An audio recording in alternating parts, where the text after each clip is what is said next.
Ising nakikinig ang lahat sa usapan sa royal dinner sa Denmark. Pero itong mister ng presidente ng Finland, iba ang pinagkakaabalahan. Ang mga mata niya nagpipiesta sa dibdib ng katabi niyang prinsesa ng Denmark. Di na kontento sa diretsong tingin at yumuko pa para mas perfect ang view. Pero nang mapalingon ang prinsesa, huli ang mambuboso. Sabi naman ng ilan, baka tinitignan lang ang suot niyang kwintas.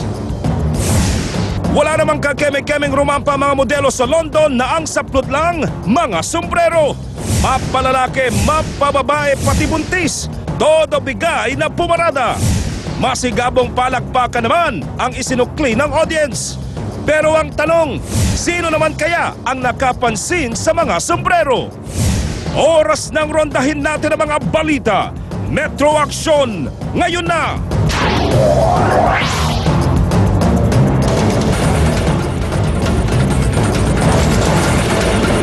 Ito ang malulupit na eksena sa Metro Action.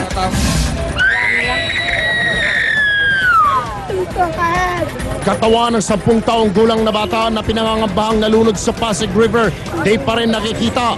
Biktima di agad na rescue dahil raw sa buwaya sa ilog. Kasambahay sa Cebu natusta kasama ng nasunog na bahay.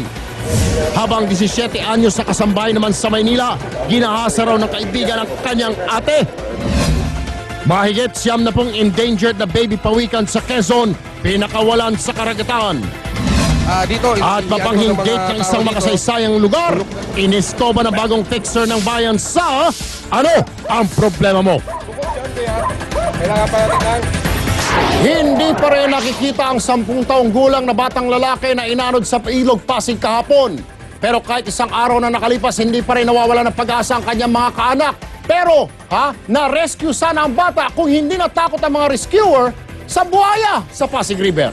Ang Metro Action Report mula kay Mon Gualvez. Bakit eh? Hindi ko kaya magawa ng relaxing eh.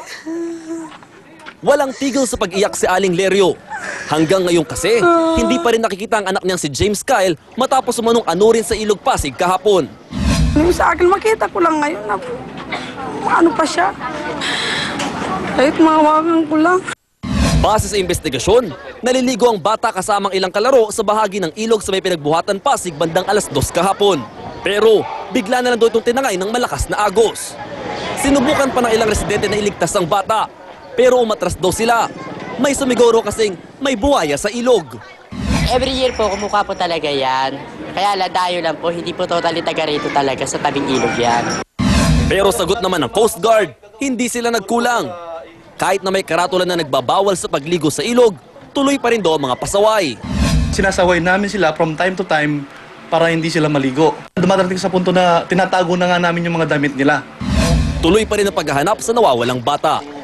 Mon Gualvez, News 5. Kaya po, babalahon namin sa mga magulang, sa mga bata, ang ilog Pasig po, ay hindi po paliguan ho yan, hindi ho beach yan, hindi swimming pool yan. Bakit kanyo? Una, yan po ho ay polluted na.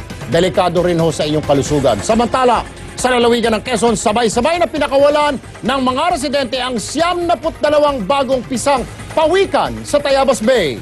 Natagpuan daw ang mga batang pawikan sa isang resort sa barangay Guisguis. Kabilang ang mga pawikan sa lahi ng Hawksbill Sea Turtle na isa ng endangered species. Susunod, 17 anyos sa kasambahay sa Maynila, ginahasa ng kaibigan ng kanyang kapatid. Isa bang kasambahay sa Cebu kasamang nasunog sa loob ng bahay ng kanyang amo. At problema sa mapanghiya, tumaling aso, nag-gate na isang kasaysayang lugar, bibigyan solusyon ng fixer ng bayan sa ano ang problema mo.